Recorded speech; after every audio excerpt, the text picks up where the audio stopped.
శుక్లాంబరధరం విష్ణుం శశివర్ణం చతుర్భుజం ప్రసన్నవదనం ధ్యాయేత్ సర్వ విఘ్నోపశాంతయే అని స్వామివారికి నమస్కారం చేసుకుని మన పోతన భాగవతంలో 4వ స్కందంలో ఉన్నాము. పృథుపాఖ్యానం చూసుకుంటూ వస్తూ ఉన్నాము. మన పృథువు గారు ఆయనకి ఎంతవరకు అర్థమైంది ఏమి అని అధ్యయనం చేసిన దాన్ని, స్వాధ్యాయం చేసిన దాన్ని ఆయన ప్రవచనం చేస్తూ ఉన్నారు. ఆయన ఎంతవరకు వచ్చారో ఆయన చూసుకోగానే అక్కడి నుంచి ముందుకు ఏ విధంగా వెళ్ళాలి అని ఆ మార్గం చూపించడం కోసం గురువులు వస్తారు ఉపదేశం చేయడం కోసము.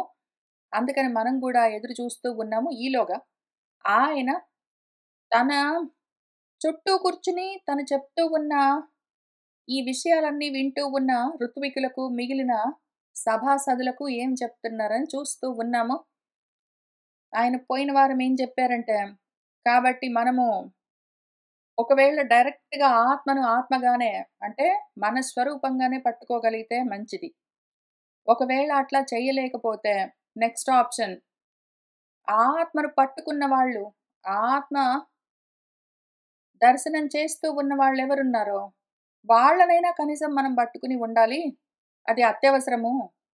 లేకపోతే అనాత్మలతోటే ఉంటుంది మనకు మొత్తం వ్యవహారము అని చెప్తూ వస్తూ ఉన్నారు. ఇంక అక్కడి నుంచి ముందుకు వెళ్దాము. ఏ వసుధామర సేవను చేసి అశేష గుణాన్విత స్థితిన్ తనర్చు సర్వేశ్వరుడు మరి సంతుష్టుడగునో అట్టి ధరణి దివిజులు తద్ధర్మపరులు అలగు వినీతులునై అవశ్యంబును సేవింపరే. ధరాదేవ నిత్య సేవచే అతడు వేగమున అంతరంగంబు విశదమగుటం చేసి కైవల్య పదమును చెందును. అట్లుగాన లోకులు భూదేవతా నికరమున్ తగిలి భజింపవలయును ఉదాత్త మతిని అని ఇక్కడి నుంచి కొన్ని పద్యాలు ఒక ముఖ్యమైన విషయాన్ని నేర్పిస్తూ ఉన్నారు. ప్రతి వాళ్ళకి, అందరికీ ఆత్మ అదే అయినా కూడా, ఆత్మ అంటే స్వరూపం అని అర్థం. అది మళ్ళీ కొత్తగా సిద్ధిగా సాధించవలసిన అవసరం లేదు ఎవ్వరికీ కూడా. కానీ అనాత్మలు పైన నీటిపైన నాచులాగా ఏదో గంధపు చెక్క తడిస్తే వాసన ఎట్లా అంటుకుని ఉంటుందో ఆ విధంగా ఉండడం చేత ఆత్మస్వరూపం అంటే వాళ్ళ స్వరూపం వాళ్ళకి తెలియట్లేదు. కానీ ఈ కారణానికి ఆ పైన ఉన్న ఈ అనాత్మ వాసనను దూరం చేసుకుని బ్రహ్మవాసనను ఎట్లా తెచ్చుకోవాలి, పైన ఉన్న ఏదో నీళ్ల పైన నాచులాగా ఉన్న ఈ అనాత్మలను రూపాలతో నామాలతో ఉన్న వాటిని తొలగించి చూస్తే స్వచ్ఛంగా ఉన్న ఆత్మ అక్కడే సిద్ధమై ఉన్నది అని ఎట్లా తెలుసుకోవాలి అంటే, ఇదిగో ఒక అవకాశము ఎవరికి వాళ్ళు స్వాధ్యాయం చేసి ప్రవచనం చేస్తూ ఆత్మ విచారణ చేస్తూ తెలుసుకోవచ్చు. లేదా రెండో ఆప్షన్, ఆ రకంగా చేస్తూ ఉన్న వాళ్ళ దగ్గరికి వెళ్ళి కూర్చుని వాళ్ళు చెప్తూ ఉన్న వాటిని గ్రహించడము. మనమైతే సొంతంగా ఆత్మ సేవ చేయొచ్చు. అంటే సేవనం అంటే గ్రహించడం. లేదా ఆ విధంగా గ్రహిస్తూ ఉన్న వాళ్ళ మాటలను బట్టి మనం విషయాన్ని, పరమార్థాన్ని గ్రహించడం. మొదటిది ఒకవేళ అవకాశం తక్కువుంటే, అందరికీ కుదరదు కాబట్టి అనాత్మలు చాలా సులువుగా పట్టుకోవచ్చు ఈజీగా ఎవరికైనా సరే. ఎంతో మందిలో కొంతమందికి దీని గురించిన ధ్యాస కలుగుతుంది. ఆ కలిగిన వాళ్ళలో గూడా ఎంతో మందికి ఒకడికి తెలుసుకోవాలన్న ఇచ్చ కలుగుతుంది. ఆ విధంగా జిజ్ఞాస తెలుసుకోవాలన్న ఇచ్చ కలిగిన వాళ్ళలో గూడా ఎంతో మందిలో ఒకడికి యాక్చువల్‌గా దాని గురించి ప్రయత్నం చేయాలన్న ఉద్దేశం కలుగుతుంది. అట్లా ప్రయత్నం చేస్తూ ఉన్న సాధకుల్లో ఎంతో మందికి ఎవడికో ఒకడికి తెలుస్తుందని చెప్పారు మన భగవద్గీతలో. అటువంటి స్థితిలో ఉన్న మనకు మరి నెక్స్ట్ ఆప్షన్ ఏమి అంటే, కనీసం వాడు చదువుకుని అర్థం చేసుకుని విచారణ చేస్తూ ఉన్నాడు.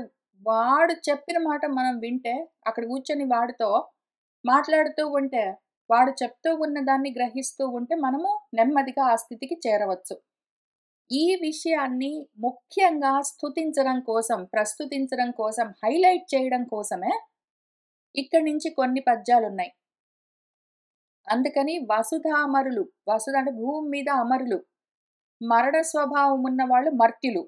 అమరులు అంటే మరణ స్వభావంలో నుంచి, మృతత్వంలో నుంచి బయటపడడానికి, అమృతత్వానికి ప్రయత్నం చేస్తూ ఉన్నవాళ్ళు అంటే ఆత్మతో తగులుకుని ఉన్నవాళ్ళు. అనాత్మ అయిన ఈ దేహంతో ఇదే నేనన్న భావనలో ఉన్నవాళ్ళు, ఆ దేహం నశిస్తుంది కాబట్టి వీడు గూడా నశిస్తాడనుకుంటాడు గాబట్టి వాడు మృతమైపోతాడు, మరణిస్తాడు. వాడు మర్త్యుడు.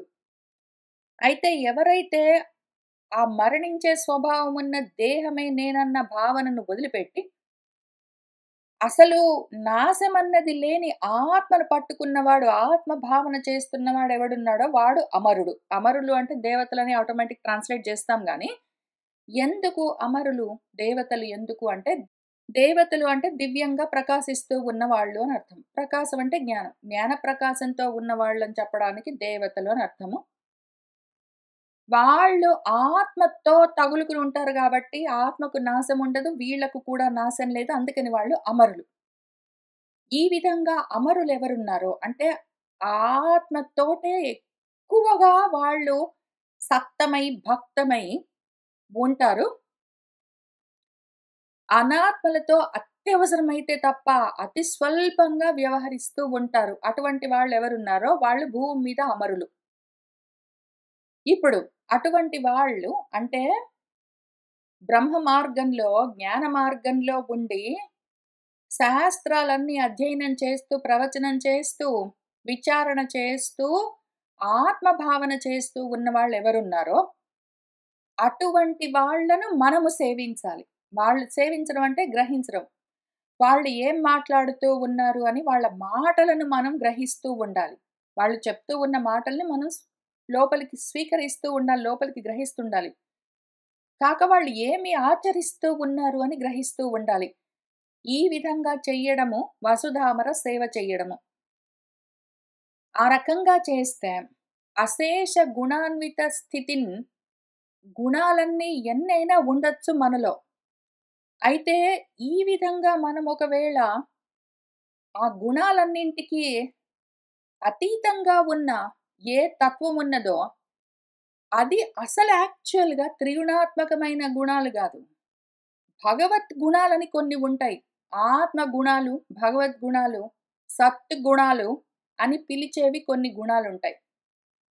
ఆత్మ, బ్రహ్మ అని పిలుస్తున్న ఏ తత్వం ఉన్నదో దానికి స్పెసిఫిక్‌గా కొన్ని గుణాలుంటాయి. దాన్ని కనిపెట్టడానికి. వాటి గురించే మనం ఇప్పుడు తైత్తిరీయంలో ఏం చదువుకుంటూ వస్తూ ఉన్నామంటే చాలా ముఖ్యంగా సత్యం, జ్ఞానం, అనంతం. అవి దాని గుణాలు, దాని లక్షణాలు. స్వరూప లక్షణం ఏమి అంటే ఇక్కడ గుణం అంటే స్వరూప లక్షణము. ఏమి అంటే సత్యం, జ్ఞానం, అనంతం అయి ఉంది. అటువంటి ఒక తత్వం ఉన్నది. అవి అశేషం ఎందుకంటే అనంతంగా ఉంటాయవి. సత్యము, జ్ఞానము అనంతంగా ఉన్నదేదున్నదో అది అశేష గుణాలతో కూడి ఉన్నదంటే దాని స్వరూప లక్షణం అది. ఆ రకంగా ఉన్న ఆ సర్వేశ్వరం ఏదున్నదో అది మనల్ని చూసి సంతోషిస్తుంది.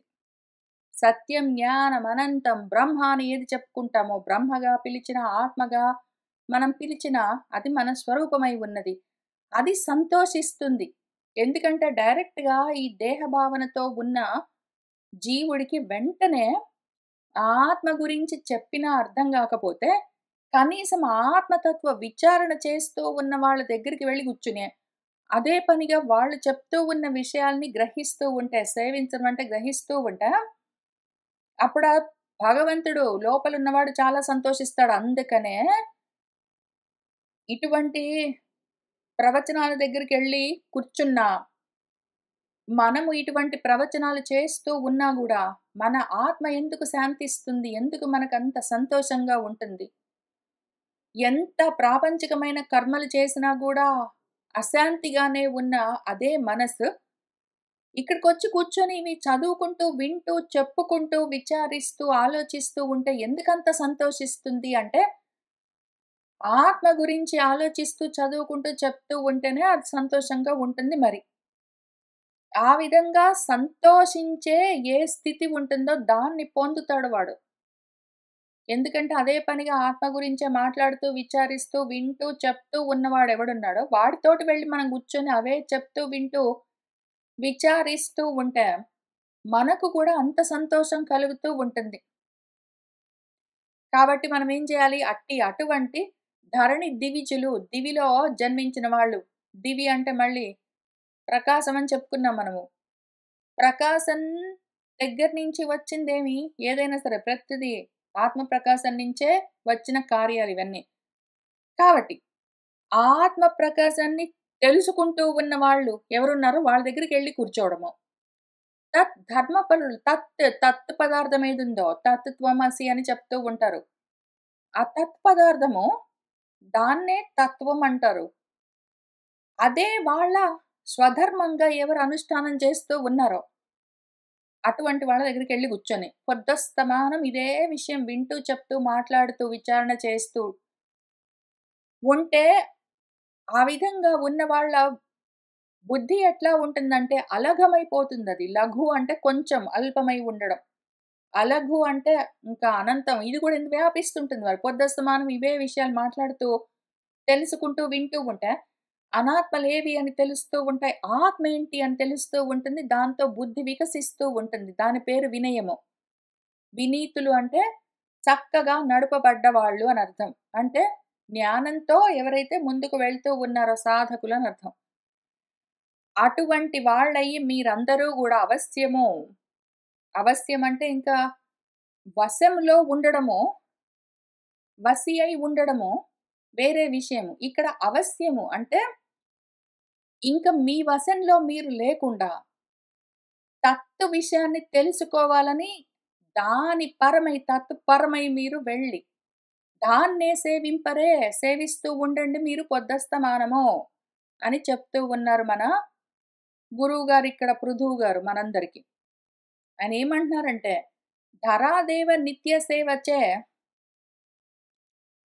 ఆత్మతత్వాన్ని మీరు నిత్యము సేవిస్తూ ఉన్నారు అంటే, ఆత్మారాములై ఉన్నారంటే ఇంత ప్రవచనం అవసరం లేదు. కానీ మీకింకా తెలియట్లేదు అంటే, అప్పుడేం చేయండి, పోనీ ఆ విధంగా చేస్తున్న వాళ్ళెవరున్నారో, వాళ్ళను మీరు నిత్యము సేవిస్తూ ఉండండి. అప్పుడప్పుడు గాదు.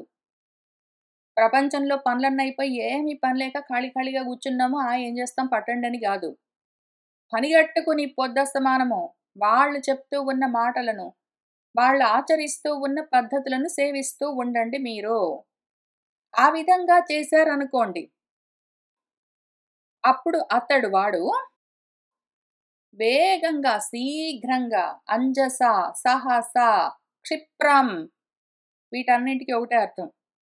వెంటనే వాడి అంతరంగము అంటే అంతఃకరణము విశదమవుతుందంటే శుద్ధమవుతుంది. వాడి చిత్తము శుద్ధమవుతుంది. చిత్తశుద్ధి కలిగేసరికి చిత్తము శుద్ధమవ్వడం గాదు. చిత్తమే శుద్ధము.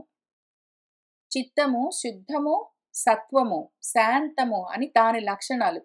చిత్తం యొక్క స్వరూప లక్షణాలేమి? శుద్ధత్వం, స్వచ్ఛత్వం. శుద్ధత్వం అంటే స్వచ్ఛత్వం. స్వచ్ఛత్వం, శాంతత్వం ఆ స్వరూపానికి, చిత్తానికి ఉన్న లక్షణాలు. కాబట్టి చిత్తంగా ఉన్నది అంటే మన అంతఃకరణము ఆటోమేటిక్‌గా శుద్ధంగా ఉంటుంది అని అర్థం. ఆ రకంగా ఉంటుంది గాబట్టి చిత్తం ఎప్పుడైతే ఆ విధంగా శుద్ధం కాబట్టి దానివల్ల కైవల్య పదాన్ని పొందేందుకు కావలసిన జ్ఞానం గురించిన ఇచ్ఛ, జిజ్ఞాస అందుకోసం వాడు సాధన చేయడం అన్నది మొదలవుతూ ఉంటుంది.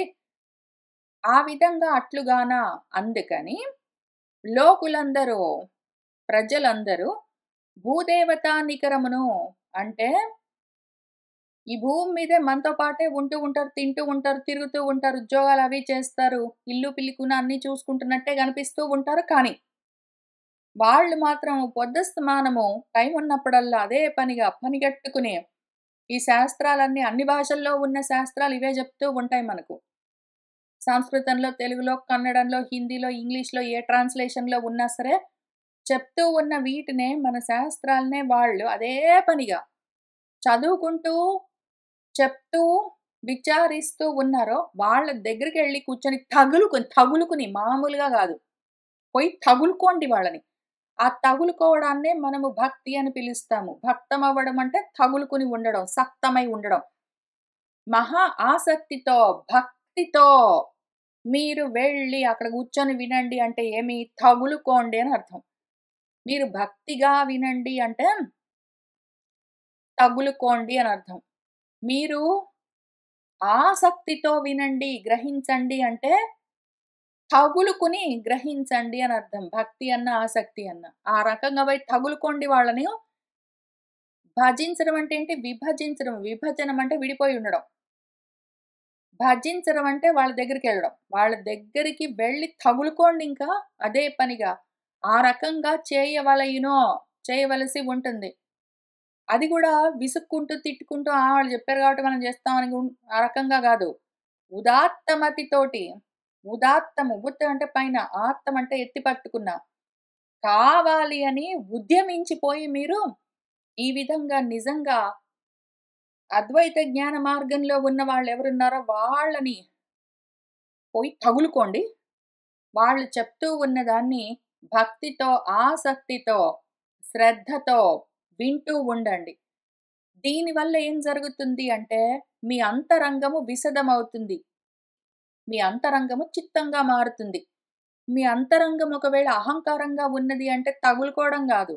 నాకేం పనండి అనో, ఆయనకేం తెలీదండి అనో అట్లా మాట్లాడుతూ ఉంటుంది అంతరంగం. నాకన్నీ వచ్చండి అని గూడా చెప్తుంటుందది. అదే అంతరంగం ఒకవేళ మనసయిందంటే, ఇది విందామనుంది. కానీ ఇంకొకాయన కూడా చెప్తున్నాడు. ఆయన చెప్పింది కూడా నేను వింటూ ఉంటాను. ఇంకొకాయన ఎవరో గూడా చెప్తున్నాడండి. ఆయన్ని గూడా నేను ఫాలో అవుతున్నాను. అంటే ఇందులో ఏది మంచో గూడా తెలియట్లేదు. అంటే పొద్దున్నే వింటే మంచిదా అండి? రాత్రి వింటే మంచిదా? అంటే ఇప్పుడు ఇవన్నీ విన్నాననుకోండి అని ఇన్ని ఆలోచనలు చేస్తుంది. విషయాన్ని వదిలిపెట్టి మనసు అక్కర్లేని ఆలోచనలన్నీ చేస్తూ ఉంటుంది. అదే ఒకవేళ అంతరంగము బుద్ధిగా ఉన్నదనుకోండి, దానికి అనుమానాలు చాలా ఎక్కువ. బుద్ధిగా ఒకవేళ వింటూ ఉన్నది అంటే కనీసం వింటుంది. కానీ అనుమానాలతో కూడా ఉంటుందది. బుద్ధికి సంశయము అని కూడా ఒక లక్షణం ఉంటుంది నిశ్చయంతో పాటు. అది నిశ్చయాత్మకమైన బుద్ధి అయితే వెంటనే చిత్తంగా పరిణామం చెందుతుంది. సంశయాత్మకమైన బుద్ధి ఒకవేళ ఉండి వింటూ ఉన్నాము అంటే అనుమానాలే ఉంటాయి సగము. మనసైతే చేద్దామని ఒకసారి, వద్దు వద్దని ఒకసారి మారిపోతూ ఉంటుంది. అహంకారం అయితే నాకన్నీ తెలుసండి. అబ్బో! ఎన్నో సార్లు విన్నాము. నేనే చెప్పొచ్చండి. నాకే ఇవన్నీ తెలుసు అంటుంటుందది. ఏదో మన అంతఃకరణము అహంకార మనోబుద్ధులుగా గాకుండా చిత్తంగా ఉండాలి అంటే ఎప్పుడవుతుంది? ఎప్పుడైతే అదే పనిగా ఆత్మతత్వం గురించి ఆలోచన చేస్తున్న వాళ్ళ దగ్గరికి వెళ్లి కూర్చొని అదే పనిగా వాళ్ళు చెప్తున్నది నువ్వు గ్రహిస్తుంటే విషయం తెలుస్తూ ఉంటుంది. అప్పుడు నీ అంతఃకరణము మనోబుద్ధి అహంకారాలుగా కాకుండా చిత్తంగా పరిణామం చెందుతుంది. అందుకనే ఇంతకుముందు పాతకాలంలో ఇప్పుడేమో గాని ఇంతకుముందు అవునండి చిత్తం, చిత్తం అనుకుంటూ తిరిగేవాళ్ళు. ఎవరైనా ఏదైనా మంచి మాట చెప్తే అవునండి చిత్తం, చిత్తం అనేవాళ్ళు. లేకపోతే తమ చిత్తం అండి. అదే మాట చిత్తం అని ఎందుకనేవాళ్ళు అంటే మనోబుద్ధి అహంకారాలతో నువ్వు చెప్తున్న మాట వినట్లేదు. చిత్తంగానే వింటూ ఉన్నాను. ఎందుకు అంటే శుద్ధంగానే. అనుమానాలతో, సంశయాలతో గాని, సంకల్ప వికల్పాలతో గాని, అహంకారంతో గాని కాకుండా, నువ్వు చెప్తున్న మాటను నేను చిత్తంగా వింటూ ఉన్నాను. అంటే శుద్ధమైన అంతఃకరణంతో నువ్వు చెప్తున్న మాటను వింటున్నాను అని చెప్పడం కోసం, అవునండి చిత్తం, చిత్తం, చిత్తం అని చెప్పేవాళ్ళు. ఆ చిత్తాన్ని ఏదో ఒక భృత్యుడు, సేవకుడు వాళ్ళ యజమాని దగ్గర యజమాని పని చెప్తే చిత్తం అన్నట్టు దాన్ని మార్చేశారు గానీ, గురువుగా ఉండి ఎవరైనా లేదా పెద్దవాళ్ళెవరైనా, జ్ఞాన వృద్ధులు ఎవరైనా ఆత్మతత్వ విచారణ చేస్తూ దాని గురించి మాట్లాడుతూ ఉన్నప్పుడు చిత్తం గానే ఉండి మనం దాన్ని వినగలిగితే, దాంతో ఏం జరుగుతుంది అంటే, అది అసలే చిత్తం గాబట్టి, స్వచ్ఛము, శాంతము దాని లక్షణం గాబట్టి, ఆత్మతత్వాన్ని పట్టుకునేందుకు అది సిద్ధమై ఉంటుంది. దాంతో నెక్స్ట్ స్టెప్ కైవల్య పదాన్ని కేవల స్థితిని వాడు పొందవచ్చు. ఇంత లాభం ఉంటుంది కాబట్టి. ఫస్ట్ లెవెల్‌లో ఉన్న వాళ్ళకి, ఎంట్రీ లెవెల్‌లో ఉన్న వాళ్ళకి చెప్తున్నారు దీన్ని. ఎవరైతే అప్పుడప్పుడే ఆత్మజ్ఞాన మార్గంలోకి ప్రవేశిస్తూ ఉంటారో, సాధన అప్పుడప్పుడే మొదలుపెడుతున్నారో వాళ్ళకి చెప్తూ ఉన్నారు. మీరు వెంటనే ఆత్మని పట్టుకోలేరు. ఆత్మ తత్వాన్ని ఒకవేళ ఎవరైనా ఉపదేశం చేస్తుంటే, ఆ ఆత్మ జ్ఞానాన్ని గూడా పట్టుకోవడానికి సిద్ధంగా లేరు అంటే, ఇప్పుడే మొదలుపెడుతూ ఉన్నారు గాబట్టి ముందేం జేయండి అంటే, ఆ విధంగా అదే పనిగా ఆత్మతత్వాన్ని విచారణ చేస్తున్న వాళ్ళ దగ్గరికెళ్లి కూర్చొని, పొద్దస్తమానం వింటూ ఉన్నారంటే, మీకింత లాభం కలుగుతుంది కాబట్టి ఈ స్టెప్ మిస్ అవ్వకండి. తప్పకుండా ఇక్కడి నుంచి మొదలుపెట్టండి. అక్కడికే వెళ్లి చేరుతారు. మీరిక్కడ మొదలుపెట్టారంటే కైవల్య స్థితికే వెళ్లి ఆగుతారు. ఇక్కడ మొదలైందంటే ఇంక అక్కడే ఆగేది. ఈ రోడ్డు. ఈ మార్గము ఈ దారిలో మీరు వెళ్లారంటే, ఈ ద్వారం ఓపెన్ అయిందంటే, ఈ దారిలో మీరు ప్రయాణం చేస్తే చివరికి వెళ్ళేది అక్కడికే గమ్యము అని చూపిస్తూ ఉన్నారు. మరియు విజ్ఞాన ఘనుడన వెలయు ఈశ్వరుడు తత్వజ్ఞానయుతులైన వారి చేత దీపింపన్ ఇంద్రాది దేవతా ఉద్దేశంబునను భూమిసుర ముఖంబున హుతంబులగు హవిస్సులన్ తృప్తినందిన గతిన్ అచేతనమైన ఆ హుతాసన ముఖంబు వలన వ్రేల్చిన హవిస్సుల చేత తృప్తుండుగాకుండును. కావున లోకమందును అగ్నిముఖమున కంటే ధరా అమరేంద్ర ముఖము పరిశుద్ధము అత్యంత ముఖ్యము అనగా తనరునో అదిగానన్ భూసుర అర్చనము సకల జనులు కావింపదగును ఓ ఆర్య జనమురారా. ఆర్యలు అంటే రుజు మార్గంలో ఉన్నవాళ్ళు అని అర్థం. ఎవరైతే జ్ఞాన మార్గంలో ఉన్నారో అన్నది. ఆర్యులంటే ఎవరు? రుచ్యతి గచ్చతి ఇతి అని జ్ఞాన మార్గంలో ప్రయాణం చేస్తూ ఉన్నవాళ్ళు. జ్ఞాన మార్గంలో ఉన్న ఓ జనులారా! ఒక మాట చెప్తాను వినండి. విజ్ఞాన ఘనుడు. ఈశ్వరుడెవరు ఎట్లా ఉంటాడు? ఏ విధంగా వెలిసి ఉన్నాడు? విజ్ఞాన ఘనం దాని పేరు. ప్రజ్ఞానం. ఘనీభవించిన విజ్ఞానం అది. ఘనీభవించిన విజ్ఞానం. ఎప్పుడైతే జ్ఞానము కదులుతుందో అది కర్మగా పరిణామం చెందుతుంది. అది కర్మగా మారింది అంటే కార్యాలుగా మళ్ళీ ఘనీభవిస్తుంది. అసలు జ్ఞానము సూక్ష్మం. అది ఘనీభవించి ఉన్నది అంటే అందుకే ఎప్పుడు పరమశివుణ్ణి కైలాస పర్వతం పైన ఆ మంచు కొండల పైన ఎందుకు చూపిస్తారు? అంతగా ఘనీభవించి ఉంటుంది జ్ఞానం. అదొకవేళ కదిలిందనుకోండి గంగా జలపాతంలాగా కర్మల్లో పడుతుంది అది. కిందికే వస్తూ ఉంటుంది. చ్యుతమవుతూ ఉంటుంది. ఆ కర్మలు ఉన్నాయి అంటే కార్యాలు తప్పకుండా ఉంటాయి. ఇప్పుడు అసలు ఈశ్వర తత్వమేమి? విజ్ఞాన ఘనము. ఘనీభవించిన స్వరూపము. మనము ద్రవిస్తూ అంటే కదులుతూ, కదులుతూ కర్మలు చేస్తూ ఉన్నాము అంటే కదలకుండా కరడు గట్టిపోయి ఉన్న జ్ఞానాన్ని పట్టుకోవడానికి చాలా కష్టమవుతుంది. ఇప్పుడేం చేయాలంటే, తత్వజ్ఞాన యుతులుంటారు. ఆ తత్వజ్ఞానం, ఆత్మతత్వ జ్ఞానాన్ని తెలుసుకున్న వాళ్ళు. ఇదే అసలే విజ్ఞాన ఘనం. ఆ విజ్ఞాన ఘనమైన దాన్ని తత్వజ్ఞాన యుతులైన వాళ్ళే పట్టుకోగలరు. వాళ్ళేం చేస్తారు? ఏమైనా చేయొచ్చు. వాళ్ళు గూడా శరీరాలతోటి ఉన్నట్టుగానే కనిపిస్తారు. వాళ్ళు గూడా తింటూ ఉంటారు, తిరుగుతూ ఉంటారు, ఉద్యోగాలు చేస్తూ ఉంటారు, ఇల్లు వాకిలి చూసుకుంటూ ఉంటారు, వాళ్ళతో వీళ్ళతో మాట్లాడుతూ ఉంటారు. అవన్నీ చేస్తుంటారు మరి. అయితే వాళ్ళిన్ని చేస్తూ ఉన్నా గూడా ఆత్మకు దూరంగా ఉండరు కాబట్టి, వాళ్ళు మాట్లాడుతున్న మాటల్లో ఇవే బయటపడుతూ ఉంటాయి. వాళ్ళు చేస్తూ ఉన్న కర్మల్లో గూడా ఇవే బయటపడుతూ ఉంటాయి.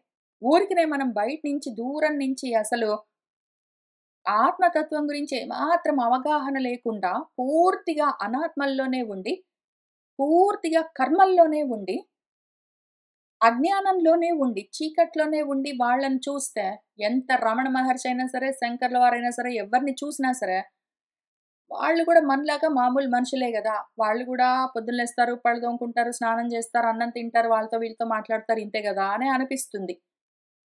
కానీ దగ్గర నుంచి చూసామంటే, వాళ్ళు ఏది మాట్లాడినా ఆత్మ గురించే ఉంటూ ఉంటుంది. చాలా భాగం.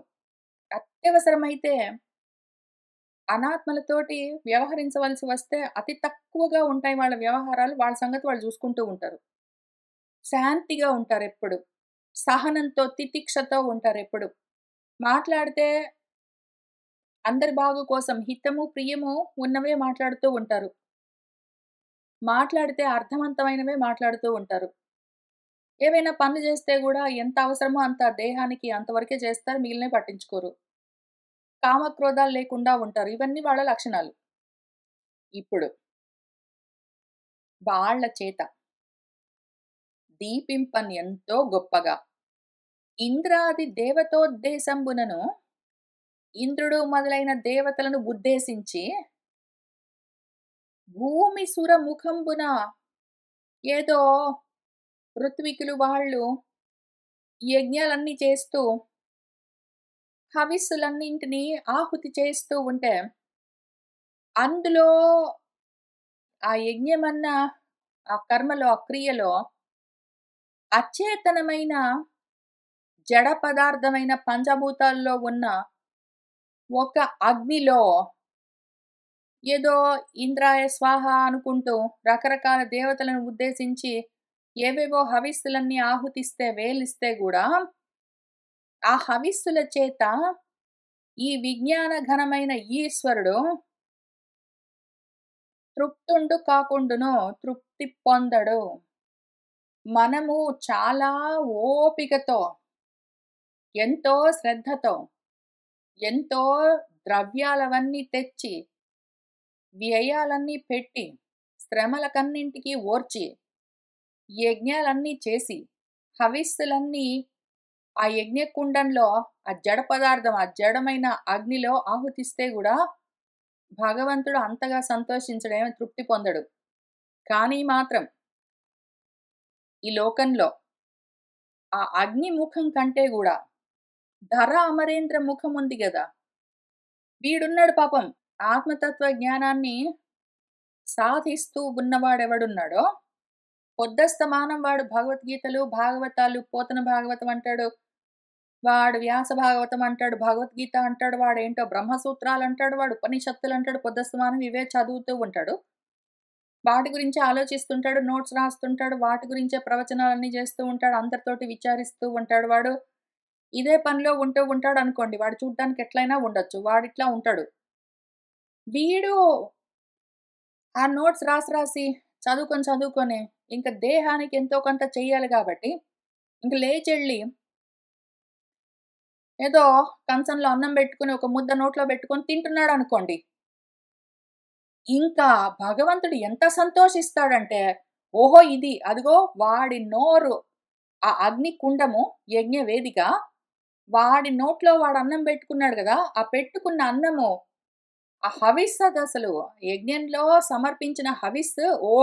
అని ఎంతో సంతోషిస్తాడు భగవంతుడు. ఎందుకు అంటే, వీళ్ళ వాక్ అగ్ని స్వరూపమై ఉంటుంది. ఆత్మతత్వంతో నిండి ఉంటుంది. చైతన్యవంతమై ఉంటుంది.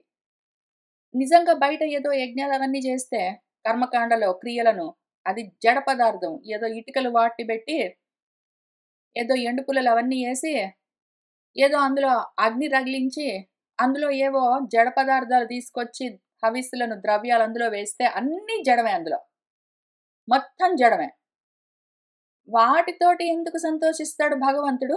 వీడున్నాడు. వీడేం చేస్తాడు? వాడు పొద్దస్తమానం ఆత్మ గురించే విచారణ వాడు. అత్యవసరమైనప్పుడు దేహానికి ఏమి కావాలో అవి చూస్తూ ఉంటాడు. ఆ సమయంలో పోయి ఆడ కూర్చొని వాడు అన్నం తింటే వాడి నోరెట్లా ఉంటుంది? వాడి నోరు అగ్నికుండంలాగా ఉంటుంది. వాక్కులు చైతన్యవంతమైన అగ్నిలాగా ఉంటుంది. వాడి ఆలోచనలు ఈ తత్వ విచారాలు, శాస్త్ర అధ్యయనాలు ఇవన్నీ సమిధలుగా ఉంటాయి. ఆ భగవంతుడిని ఆత్మనే హవిస్సుగా అందులో బెట్టి వాడు యాగం చేస్తూ ఉంటాడు. జ్ఞానమన్న యాగాన్నే చేస్తూ ఉంటాడు వాడు.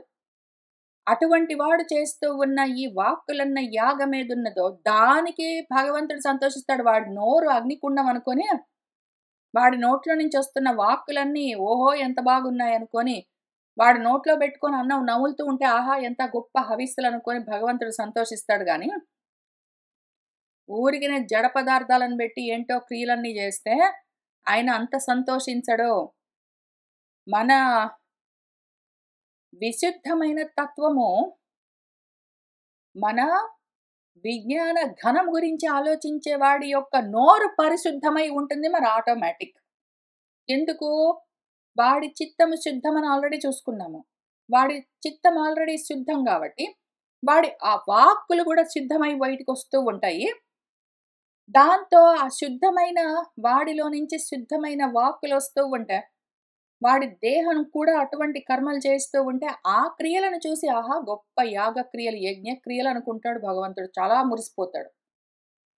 ఈ విధంగా జ్ఞాన యజ్ఞం చేస్తే గాని అది యజ్ఞము. మిగిలినవన్నీ ఊరికే క్రియలు. కావట్టి భూసుర అర్చనము సకల జనులు కావింపతగును.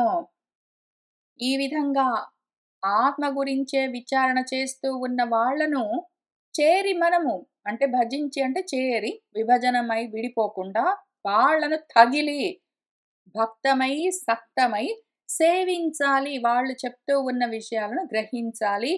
నిత్యము చెయ్యాలి. ఓ జనులారా, ఓ మామూలు జనుల మిగిలిన వాళ్ళందరికి చెప్తే ఎందుకింటారు? ఆర్య జనులారా, జ్ఞాన మార్గంలో ఉన్న వాళ్లకు మీకందరికీ చెప్తూ ఉన్నాను అట్లా చెయ్యండి అని చెప్తూ ఉన్నారాయన. అదీనున్ గాక. ఏ వేదమందేని ఈ విశ్వమెల్లను దర్పణ ప్రతిబింబితమగు వస్తు నివహంబు కైవడి తివిరి ప్రకాశించునో అట్టి విరజమును అవ్యయంబు అగుచు సనాతనంబగు వేదము ఏ ధరాదేవత జనము అనుదినము తగిలి మహిత శ్రద్ధ తపో మంగళ మౌన సంయమ సమాధుల పొలుపారుచుండునో అర్ధిని సదసద్విచారులై అధికరింతురో అట్టివారల పదరజంబు అర్ధిన్ తలదాల్చో అలఘులకు సర్వ పాపక్షయంబును అఖిల సద్గుణావాప్తియును అగును ఓ చతురులారా. చాతుర్యం కలిగి ఉన్నవాళ్ళు మీరు. ఆ చతురత, ఆ నైపుణ్యము, ఆ టాలెంట్ ఉన్నది కదా! కాబట్టి ఒక మాట చెప్తున్నాను. అట్లా చేయగలిగిన శక్తి సామర్థ్యాలు ఉన్నాయి కాబట్టి, ఆ చతురత ఉన్నది కాబట్టి మీకు ఒక మాట చెప్తాను వినండి. ఈ వేదాలన్నీ ఉన్నాయి గదా! మీరు కూర్చొని వేదాలన్నీ చదువుతారు. అందులో ఉన్న కర్మలన్నీ చేస్తూ ఉంటారు యజ్ఞాలన్నీ. విధులు అంటారు, నిషేధాలంటారు, పూజలు అంటారు, ఏంటో అంటారు కదా! ఆ వేదం ఏదున్నదో, అటువంటి ఆ వేదంలో ఈ విశ్వం మొత్తము అద్దంలో ప్రతిబింబించినట్టు క్లియర్‌గా కనిపిస్తూ ఉంటుంది గదా! అసలు ఈ జగత్తంటే ఏంటి? సదసదాత్మకమైన ఈ జగత్తు, ఈ కార్య జగత్తు మొత్తం ఎక్కడి నుంచొచ్చింది? దానికి మూల కారణం ఏమి? ఏం కదా? అని అద్దంలో ప్రతిబింబం కనిపించినంత స్పష్టంగా మొత్తం విశ్వం గురించి వేదంలో రాసిపెట్టి ఉన్నది కదా! అందులోనే రకరకాల వస్తువులన్నీ ఎక్కడి నుంచొచ్చాయని ఆ నివహం, ఆ సమూహం గురించి అంతా చెప్తూ ఉంటారు. వీటన్నింటిని తివిరి ప్రకాశింపచేస్తూ ఉంటుంది. ఒక పద్ధతి ప్రకారం మనకు అర్థమయ్యేలాగా చెప్తూ ఉంటుంది వేదము. అందులో ముఖ్యంగా వేదం ఏం చెప్తుంది? విరజము ఏ మాలిన్యం లేకుండా నిష్కళంకమైన, అవ్యయమైనదై ఉన్నదే సనాతనమై ఉన్నదో, దాని గురించి, ఆ తత్వం గురించి చెప్తూ ఉన్న ఈ వేదం గూడా అదే విధంగా విరజము, అవ్యయము, సనాతనమై ఉన్నది గదా! ఇది కూడా నిష్కళంకంగా, స్వచ్ఛంగా, అవ్యయంగా, సనాతనమై ఉన్న ఈ వేదాన్ని మన ధరా దేవతా జనులందరేం జేస్తారు, అనుదినము తగులుకుంటారు పోయి వాళ్ళకు భక్తి అంతా ఇంత కాదు. మిగిలిన వాళ్ళందరూ కర్మ మార్గంలో ఉన్నవాళ్ళు వేదాన్ని చదివి, అందులో ఏమి చెప్పారో ఆ విధంగా క్రియలు చేయడానికి ప్రయత్నాలు చేస్తారు. జ్ఞాన మార్గంలో ఉన్నవాళ్ళు ఆ వేదాలను చదివి, అందులో బ్రహ్మతత్వాన్ని విచారణ చేస్తూ ఉంటారు. కాబట్టి వీళ్ళేం జేస్తారు, మన ధరాదేవత జనం మొత్తము తగులుకొని పోయి భక్తితో, అత్యంత ఆసక్తితో దాన్ని తగులుకుని మహితమైన గొప్పగా వ్యాపిస్తూ ఉన్న శ్రద్ధ, ఫోకస్, నమ్మకం, తపస్, వైరాగ్యం, ఆలోచన, విచారణ, మంగళము, మౌనము, సంయమము, సమాధి స్థితి వీటన్నింటితో పొలుపారుచూ ఉంటారు. నిండుతూ ఉంటారు వాళ్ళు. వాళ్ళేం చేస్తారు, కావాలని సదసత్ విచారణ చేస్తూ ఉంటారు. ఊరికనే విచారించి ఊరుకోరు. దాన్ని ఆచరిస్తూ, దాన్ని అధికరిస్తూ ఉంటారంటే, దాన్ని దాటుతూ ఉంటారు. అధికరించడము అంటే, లేదా ధిక్కరించడం అంటే అధికమై ఉండడం, దాటడం అని అర్థం. వాళ్ళు అదే పనిగా శ్రద్ధతో, తపస్సుతో, మంగళకరమైన మౌనంతో, సంయమంతో, సమస్థితిలో ఉండి, సమాహితమైన అంతఃకరణంతో వాళ్ళు పొలుపారుతూ పొద్దస్తమానము సదసద్విచారణ చేస్తూ ఉన్న వాళ్ళై వాటిని దాటుతూ ఉంటారు. అటువంటి వాళ్ళెవరున్నారో చూసుకోండి మీరు. అటువంటి వాళ్ళు ఒక్కళ్ళైనా సరే, చాలా మంది ఉంటారని ఉండదు. ఎవరైనా ఎక్కడైనా దొరికితే.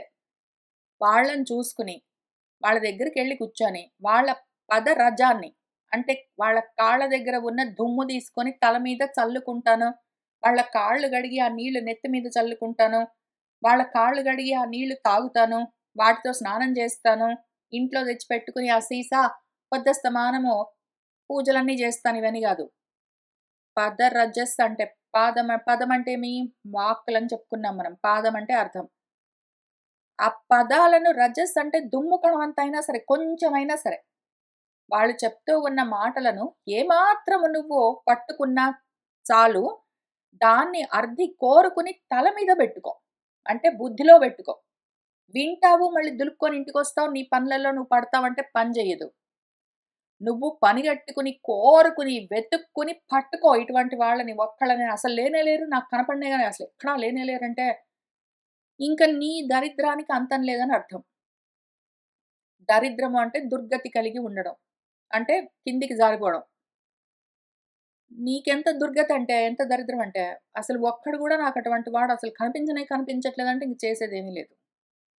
నీకింకా ఆ రోజు రాలేదని అర్థం. నీకింకా కర్మలోనే బాగా కూరుకుని ఉన్నావు నువ్వని అర్థం.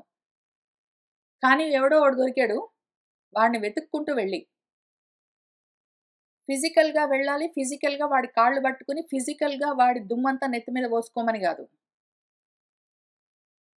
వాడి దగ్గరికి నువ్వు మనసా, వాచా వెళ్ళు. వెళ్ళి వాడితో నువ్వేం కోరుకుంటున్నావో చెప్పు. ఎట్లా వెళ్ళి నీ కోరికని చెప్పాలి అని తర్వాత కొన్ని పద్యాల్లో నేర్పిస్తారు. ఎట్లా ప్రశ్న వెయ్యాలి, నీకేం కావాలని నువ్వు ఎట్లా ప్రశ్న వెయ్యాలని తర్వాత చూపిస్తారు గూడా. అట్లా జాగ్రత్తగా అడగవలసిన విధంగా ప్రశ్న వేసి, ఎట్లా ప్రణిపాతేన పరిప్రశ్నేన సేవయా చేసి, వాళ్ళ దగ్గరికి వెళ్ళి అడిగి, వాళ్ళు చెప్తూ ఉన్నది ఏదో రేణువంత దుమ్ము కణవంత అయినా సరే వాళ్ళ పదాన్ని, వాళ్ళ మాటను పట్టుకుని వదిలిపెట్టకుండా నీ బుద్ధిలో పెట్టుకున్నావంటే, ఆ రకంగా ఎవరుంటారో వాళ్ళ అలగులు మళ్ళీ స్వల్పంగా, అల్పంగా ఎందుకుంటారు వాళ్ళు? ఇప్పుడు వాళ్ళు జ్ఞానంతో గురుత్వాన్ని అంటే బరువును పెంచుకుంటూ ఉన్నారు. అటువంటి వాళ్లకు సర్వ పాపక్షయము కలుగుతుంది. నెమ్మదిగా వాళ్ళలోని పాపము అంటే పతన కారణము, జారిపోవడానికి మార్గమైన కోరికలు మొదలైనవన్నీ అని అన్నాను. కానీ కోరిక, కోపము, లోభితనము, భయము, మోహము, శోకము అని కొన్నుంటాయి. వీటన్నింటికి అంటే ఏమని చెప్పాను? కోపము, భయము, మోహము, శోకము అని ఏవి చెప్పానో, లోభితనం అవన్నీ గూడా అసలు ముఖ్యంగా కామంలో నుంచే వస్తాయి. కోరికల్లో నుంచే. ఆ కామాన్ని కూడా నువ్వు క్షయం చేసుకోవచ్చు. సర్వ కామాలను క్షయం చేసుకోవచ్చు. దాంతో పాపక్షయమైతే సద్గుణ అవాప్తి పొందడం అన్నది జరుగుతుంది. సద్గుణాలేవి మళ్ళీ? సత్యం, జ్ఞానం, అనంతం బ్రహ్మ అని చెప్పిన బ్రహ్మతత్వం యొక్క గుణాలు సద్గుణాలు. వాటి గురించే గదా ముందిక్కడ జెప్పారు. మన ఆత్మతత్వం ఎట్లా ఉంటుంది? అశేష గుణాన్వితమై ఉంటుంది కదా! దాన్ని తెలుసుకుంటావు. నీలో ఉన్న రజో, తమో, సత్వ గుణాలని వదిలి ఆత్మతత్వ లక్షణాలైన ఏ గుణాలున్నాయో వాటిని పొందొచ్చు. అంటే అది నువ్వే అవుతావు. ఆ లక్షణాలు నీలో ఉన్నాయంటే నువ్వు అదే అవుతావు అని అర్థం. ఆ రకంగా అగును. ఓ చతురులారా! కాబట్టి ఎందుకు చెప్తున్నానో అర్థం చేసుకొని, ఆ విధంగా వాళ్ళెక్కడున్నారో చూసుకొని, వాళ్ళ దగ్గరికి వెళ్లి ప్రయత్నపూర్వకంగా వాళ్ళు చెప్తున్న మాటల్ని గ్రహిస్తూ ఉండండి. పదసేవ చేస్తూ ఉండండి. పాదసేవ చేస్తూ ఉండండి. వాళ్ళు చెప్తున్న మాటలు పట్టుకోండి. ఆ మాటల్లోని అర్థం తెలుసుకుంటూ ఉండండి. తెలుసుకొని వదిలిపెట్టకుండా బుద్ధిలో పెట్టుకుంటూ ఉండండి. కావునన్ అట్టి విప్రపాద సరోజ రేణువులు ఏనును కిరీటంబున ధరింతును. కాబట్టి నేనేం చేస్తానంటే, నేను చేయకుండా మీకు ఊరికనే చెప్తున్నాను అనుకునేరు కాదు. నేను గూడా విప్రులెవరున్నారో, విశేషంగా, ప్రకృష్టంగా ఆ పాదాన్ని పట్టుకున్న వాళ్ళు, పరమార్థాన్ని తెలుసుకున్న వాళ్ళెవరున్నారో వాళ్ళ పాదాన్ని, వాళ్ళు చెప్తూ ఉన్న మాటల్లోని అర్థాన్ని నేను గూడా పట్టుకుంటాను. నేను గూడా ఎంత దొరికితే అంత. మొత్తం ఆత్మతత్వం జ్ఞానం నాకిప్పుడు పూర్తిగా కలిగిందని చెప్పలేను. కానీ వాళ్ళు చెప్తూ ఉంటే నాకు ఎంత అవకాశం ఉంటుందో అంత రేణువైనా సరే, ఒక దుమ్ము కణవంతైనా పర్వాలేదు. ఏది దొరికితే అది, ఎంత దొరికితే అంత ఆ ఆత్మతత్వ విజ్ఞానాన్ని నేను తలపైన పెట్టుకుంటాను. నా బుద్ధిలో ధరిస్తాను అని ఇట్లు బ్రాహ్మణ భజనంబునం జేసి అవాప్త సకల గుణుండును శీలధనుడు కృతజ్ఞుడు శ్రద్ధాయుక్తుడు అయిన ఆ మహాత్మకు అఖిల సంపదలు ప్రాపించును కావున గో బ్రాహ్మణ కులంబును అనుచర సమేతుండైన జనార్దనుడును నాయడను ప్రసన్నులయ్యెదరుగాక అని పలుకుచునున్న పృథు చక్రవర్తిని గనుగొని. అందుకని నేను కూడా ఇదే పనిలో ఉన్నాను. మీరు కూడా అదే పనిలో ఉండండి అని ఆయన చెప్తూ ఉన్నారు. ఇట్లు ఈ విధంగా ఎవరైనా సరే బ్రాహ్మణ భజన చేశాడంటే, భజనం అంటే విభజనమై విడిపోకుండా భజనమై వాళ్ళ దగ్గరికెళ్ళి కూర్చుని, వాళ్ళు చెప్తూ ఉన్న మాటలలోని అర్థాన్ని బుద్ధిలో పెట్టుకుని ఉంటారో, ఎవరైతే దాన్ని గ్రహించి ధరిస్తూ ఉన్నారో, అటువంటి వాడు అవాప్త సకల గుణుడో, సకల గుణాలు చెప్పుకున్నాం గదా! సద్గుణాలు. అశేష సద్గుణాలు ఏవున్నాయో అవి ఆత్మస్వరూప లక్షణాలు. వాటిని పొందినవాడై, శీలధనుడై, కృతజ్ఞత జరుగుతున్నదేంటి? కృతజ్ఞత అంటే కృతము జరిగిన దాని గురించి అంటే జ్ఞానం కలిగి ఉండడము. ఈ కార్య జగత్తంతా ఈ ఆకారాలతో ఆకృతులు ఎట్లా ధరించింది ఏమి అని పొద్దస్తమానం చెప్తూ ఉంటారు మనకి భాగవతాల్లో, భగవద్గీతలో అన్ని చోట్ల.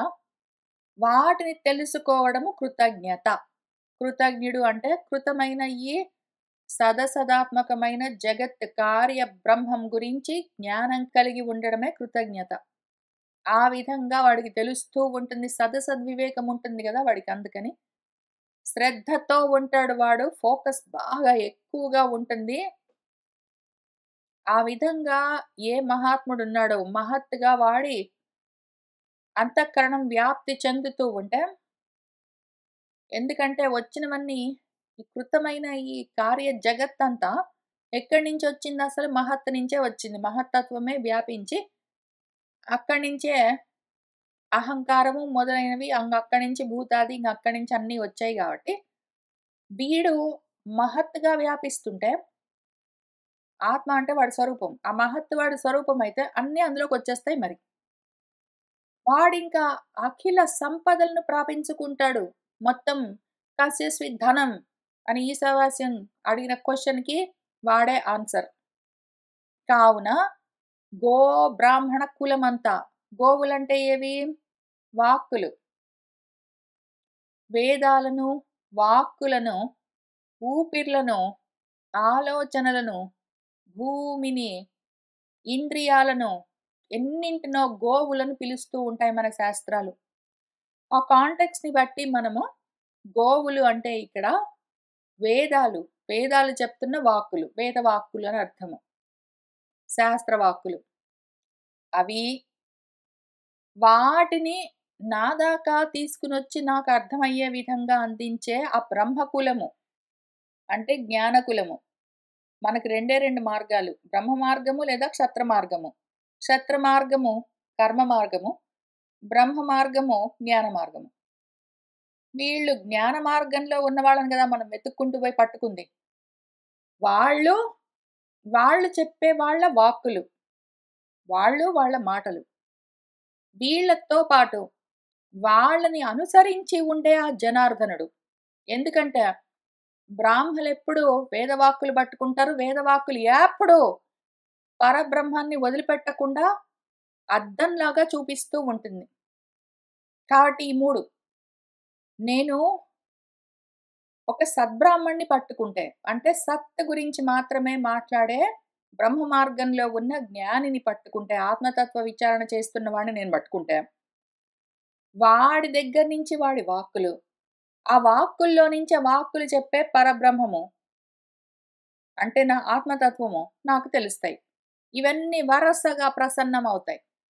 ఒకటొచ్చిందంటే మిగిలిన 2 కలిపి అన్ని 3 వచ్చేస్తాయి కాబట్టి, ఆ పని చెయ్యండి. ఆ విధంగా మీరు కూడా అయ్యెదరుగాక, అట్లా ఉండండి, ఉందురుగాక అని చెప్తూ ఉన్న పృథువుని చూసి వాళ్ళు పితృదేవ ద్విజ సత్పురుషులందరూ అక్కడ ఆ సభాసదులు, ఆ సభ్యులందరూ అంటే ఆ సభలో ఉన్న వాళ్ళందరూ గూడా సంతుష్ట అంతరంగులై వాళ్ళ అంతరంగము చాలా సంతోషించి సాధువాదంబులన్ బాగుంది, బాగుంది, చాలా బాగుంది, సాధు, సాధు అని వాళ్ళు అభినందిస్తూ ఉన్నారు. ఇంకా ఆయనతో ఈ విధంగా అంటూ ఉన్నారు. ఆయన చాలా దూరం జెప్పుకుంటూ వచ్చాడు. వాళ్ళకెంత అర్థమైంది ఏమి కథ అని చూద్దాము. మనుజేంద్ర నీ కతంబున అనుపమ ఘన బ్రహ్మదండ హతుడు అత్యగ వర్తనుడు అగునట్టి వేణుండు అనయము నరకంబు వలనన్ అర్ధిని తరించెన్. ఓ రాజా, నీ కతంబున నీ వల్ల అనుపమము సాటి లేని ఉపమ అంటే ఒక ఉదాహరణ చూపించడం, సాటి చూపించడం. ఇట్లా ఉంటుంది అని. ఇట్లా ఉంటుందని చూపించడానికి వీల్లేని ఘనమైన బ్రహ్మదండంతోటి హతుడయ్యాడు. బ్రాహ్మణ శాపానికి చనిపోయాడు మీ నాన్న. అతి అఘవర్తనుడు మహా ఎక్కువగా ఉన్న అఘములు పాపంలో చరించేవాడు పాపాచారుడు మీ నాన్న. అగునట్టి అట్లా ఉన్నా గూడా బతుకున్నప్పుడు ఆ వేణుడు అనయము ఎంతో గొప్పగా ఇప్పుడు నీ వల్ల ఆ నరకాన్ని నరకంబు వలన అర్ధింతరించెన్ దాటిపోయాడు. అసలు నీకెంత బుద్ధి ఉన్నది, ఎంత గొప్ప జ్ఞానివి పృథు. నిన్ను కన్నంత మాత్రం చేతే మీ నాన్న అన్ని పాపాలు చేసుకున్నాడు. శాపానికి నశించిపోయాడు, చచ్చిపోయాడు. అయినా గూడా నువ్వింత గొప్పవాడివి గాబట్టి నిన్ను కన్నందుకు ఆయన నరకంలో నుంచి బయటపడిపోయాడు.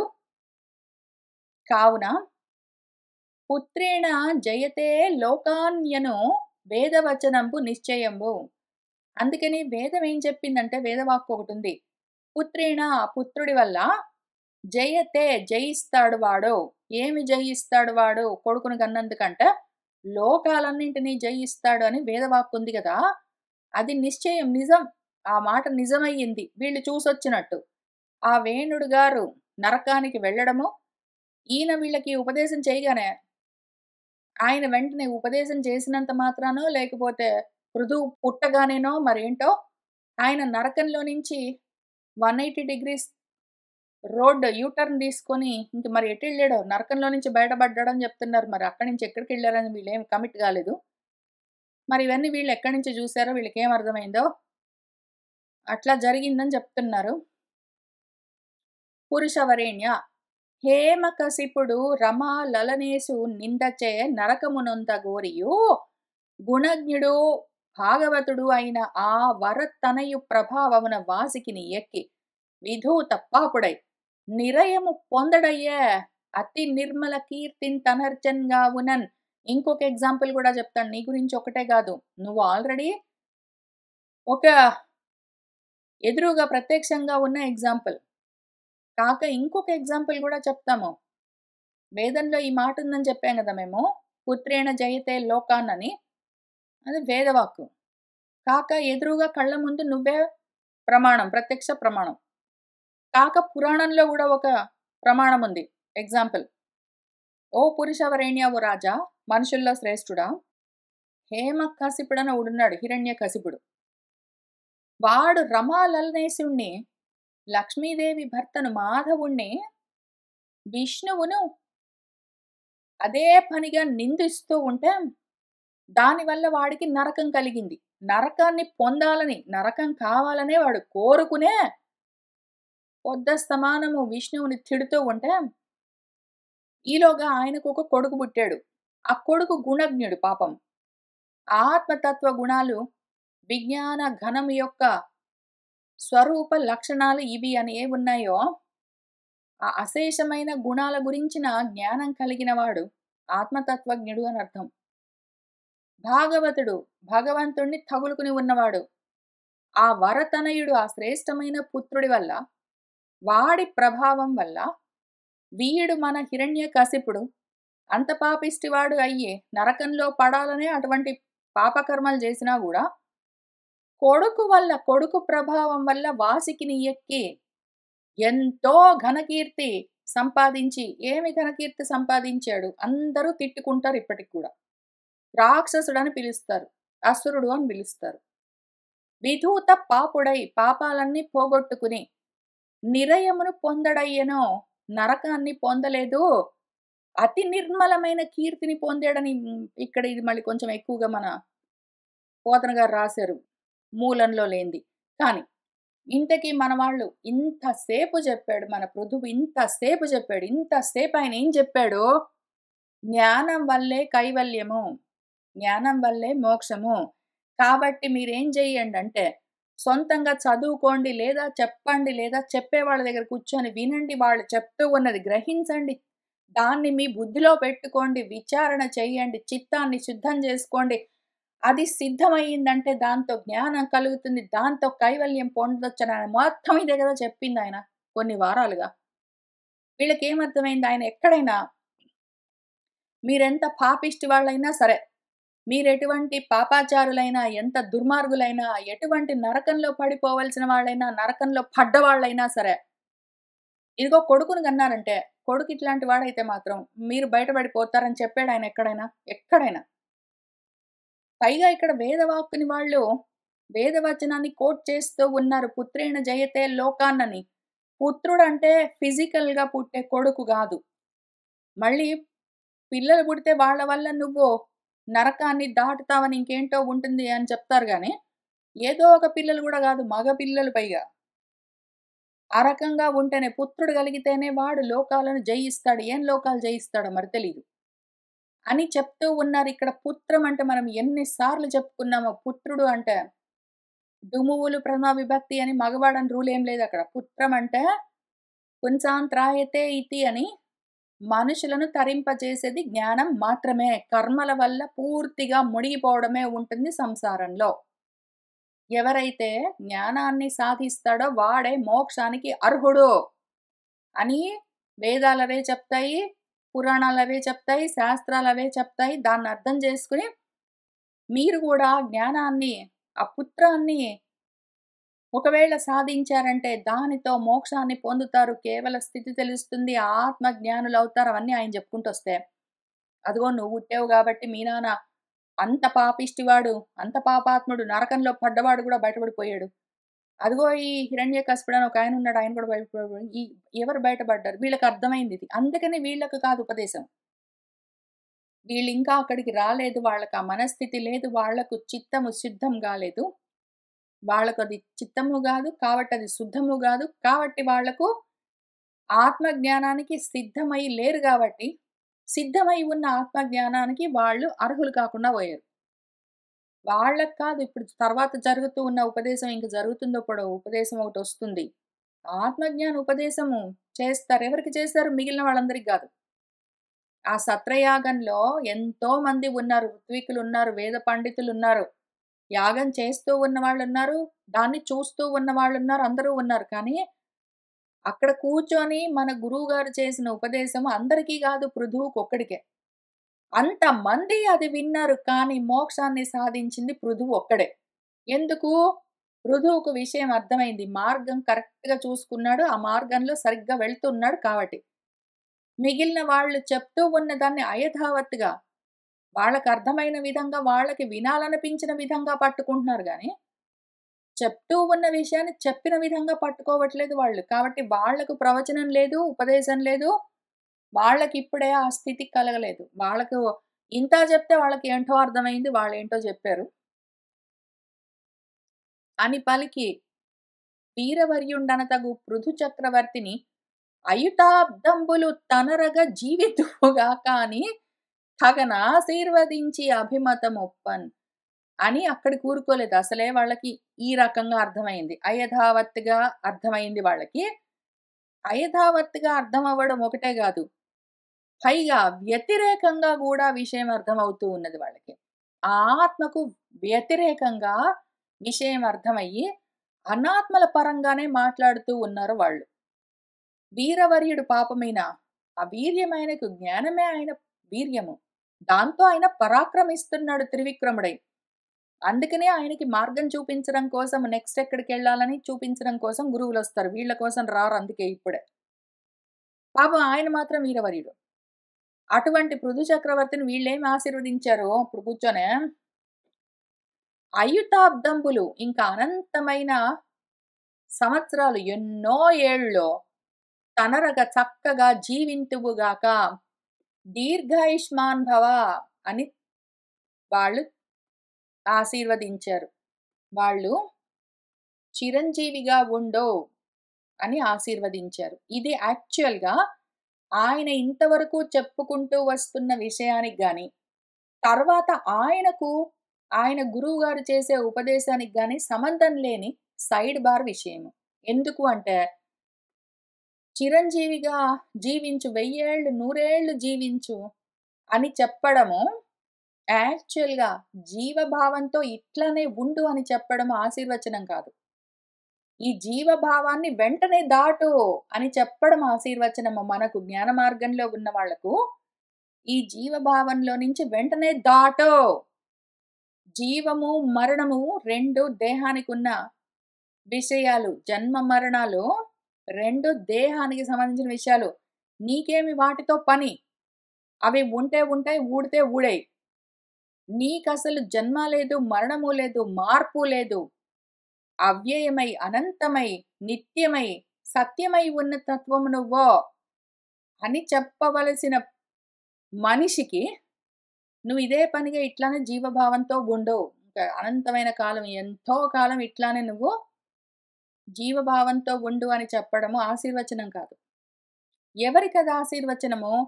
కర్మ మార్గంలో ఉండి, ప్రపంచంలో ఉండి ఇట్లానే ఉండాలి, నేను ఇట్లానే ఎల్లకాలం బ్రతికుండాలి, కర్మలు చేసుకుంటూ ఉండాలి, సుఖాలు, దుఃఖాలు అనుభవిస్తూ ఉండాలి అని కోరుకునే వాళ్లకు అది ఆశీర్వచనము. వాళ్ళను పట్టుకుని ప్రపంచంలో కర్మలు చేస్తూ, కర్మ మార్గంలో ఉండి, కోరికలతో ఉండి, ఏవో సాధించాలనుకుంటూ, ఏవో ఫలప్రాప్తుల కోసం చూస్తూ, అనుభవాల కోసం ప్రయత్నాలు చేసే వాళ్ళని పట్టుకుని, ఒరేయ్ నువ్వు ఇప్పుడే ఈ జీవభావంలో నుంచి బయటపడు, ఈ దేహాలవన్నీ వదిలిపెట్టు, ఈ దేహ భ్రాంతులన్నీ వదిలిపెట్టు, భార్య, భర్త, పుత్రులు, ఇల్లు, ధనము వీటన్నింటి గురించి ఈ భ్రాంతి వదిలిపెట్టో, ఈ మోహం వదిలిపెట్టో, నువ్వు నీ స్థితిని చేరుకో అని చెప్తే వాళ్ళకి నచ్చదు. అది వాళ్ళకి శాపం. ఎవరికి ఏది శాపమో, ఎవరికి ఏది అవసరమో అది చూసి చెప్పవలసి ఉంటుంది. కానీ ఇక్కడ ఉన్న మన సభాసదులకు, సదస్యులకు అటువంటి చూపు ఇంకా కలగలేదు కాబట్టే వాళ్ళు గొప్పగా నీ వంటి కొడుకును కన్నందుకు మీ నాన్న కూడా తరించిపోయాడు పో. అంత గొప్పవాడివి నువ్వు కాబట్టి నువ్వు ఇంకెల్లకాలం ఇట్లానే ఉండు అని రకరకాలుగా చెప్పారు. 2 ఆయన చెప్పిన విషయానికి విరుద్ధమైన ఆయన ఇంక పాపం ఆయన వేరే లెవెల్‌లో, వేరే స్పేస్, వేరే ప్లేన్‌లో నుంచి చెప్తున్నాడు. వీళ్ళు ఇంకెక్కడో వేరే చోటున్నారు. సరే ఆ రకంగా వాళ్ళు ఆశీర్వాదం చేశాం అనుకుంటున్నారు. ఈయన దాటి ఉన్నాడు కాబట్టి అర్థం చేసుకొని ఉంటాడు. వెండిను ఇట్లనిది వాళ్ళేమన్నారంటే, ఓ దేవా! నీకు సకల లోక భర్తయగు నారాయణునందు ఇట్టి భక్తి ఒడముట ఎంజేసియో బ్రహ్మణ్య దేవుడు ఉత్తమ శ్లోకుడైన సర్వేశ్వరుని సత్కథాజాలంబు వ్యక్తంబు చేయుచున్న నీవు మాకు నాథుండవగుటం చేసియు మేము ముకుంద నాథులమైతిమి భవదీయ ప్రజ్ఞానుశాసనంబు ప్రజానురాగంబు కారుణ్యమూర్తులైన మహాత్ములకు స్వభావంబులు కావున ఆశ్చర్యంబు గాదు దైవ సంగీతంబులైన కర్మంబుల చేత వినష్ట జ్ఞానులమై పరిభ్రమించు మాదగు తమప్పారంబు గంటిమి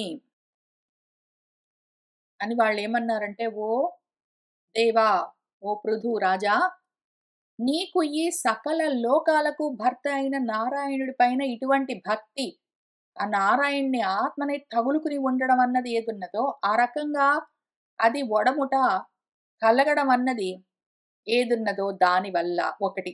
2 ఆ బ్రహ్మణ్య దేవుడైన ఉత్తమ శ్లోకుడైన సర్వేశ్వరుడెవడున్నాడో, ఆయన గురించి సత్కథా జాలమంతా వ్యక్తం చేస్తూ ఉన్నావు గదా నువ్వు. నువ్వు జెప్పావు పాపం మేము పట్టుకున్నామో లేదో అది వేరే విషయం గాని.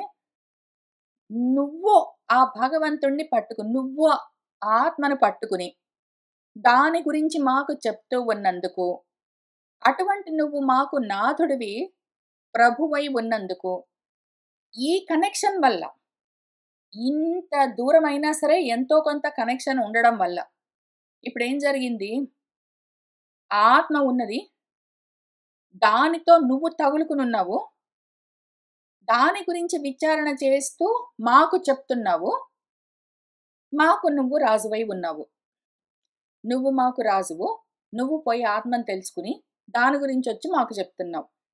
ఈ రకంగా కొంచెం డిస్టెన్స్ ఉన్నా సరే, ఏదో ఒక కనెక్షన్ తోటి ఆ ఆత్మతో మేము కొంచెమైనా సరే, లాంగ్ డిస్టెన్స్ అయినా సరే తగులుకుని ఉన్నాము అని చెప్తూ ఉన్నారు. అందులో చాలా అందమైన మాట.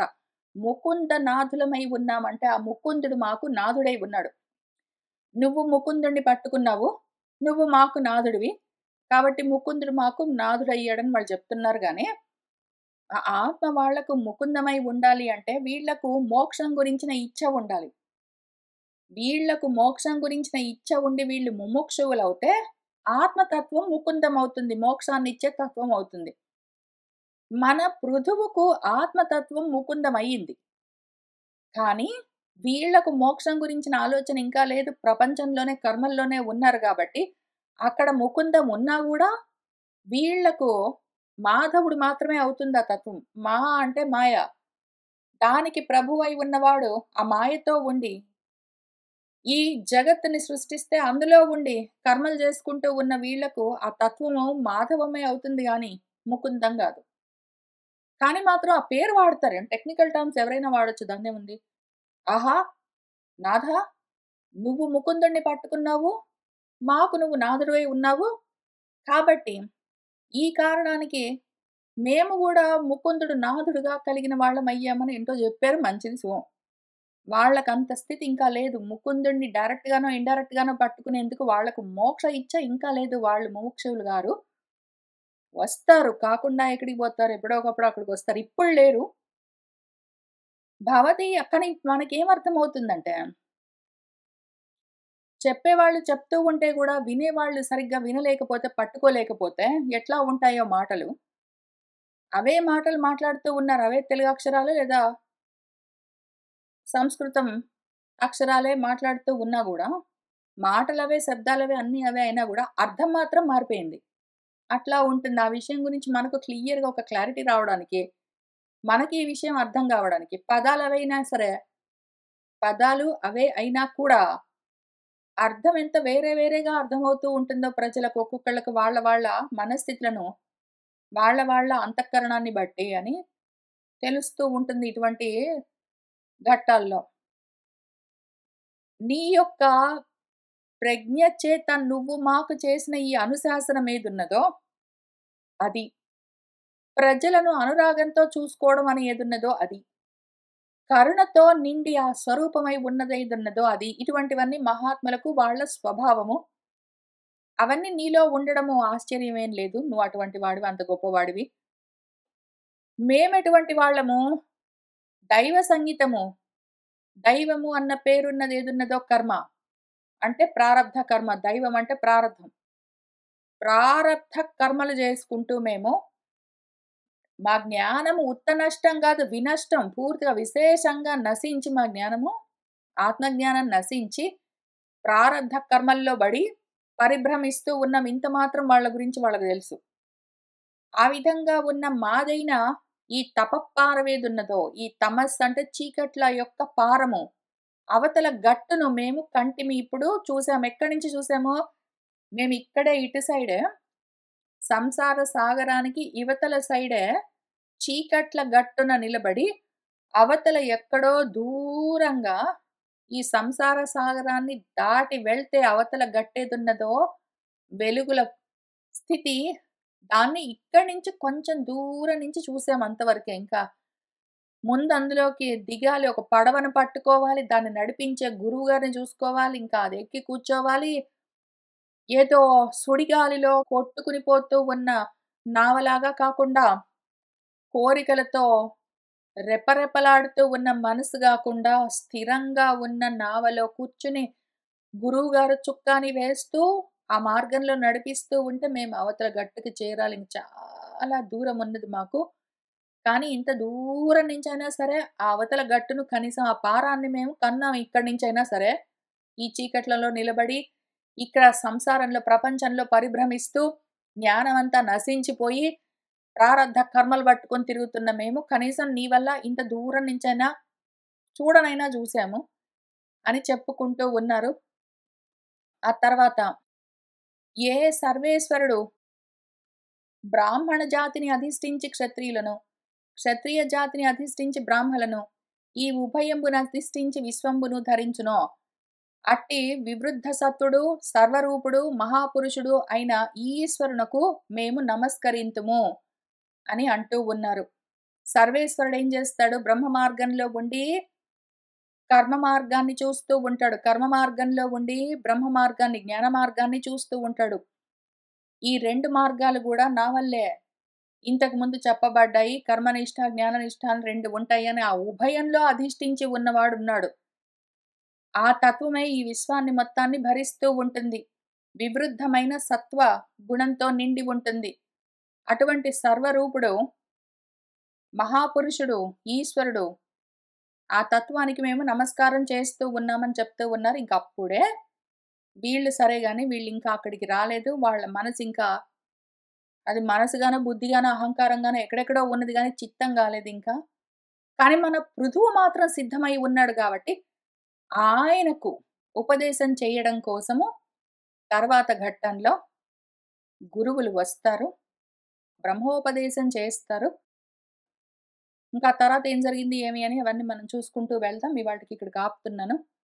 సర్వం శ్రీకృష్ణ పరబ్రహ్మ పాదారవిందార్పణమస్తు.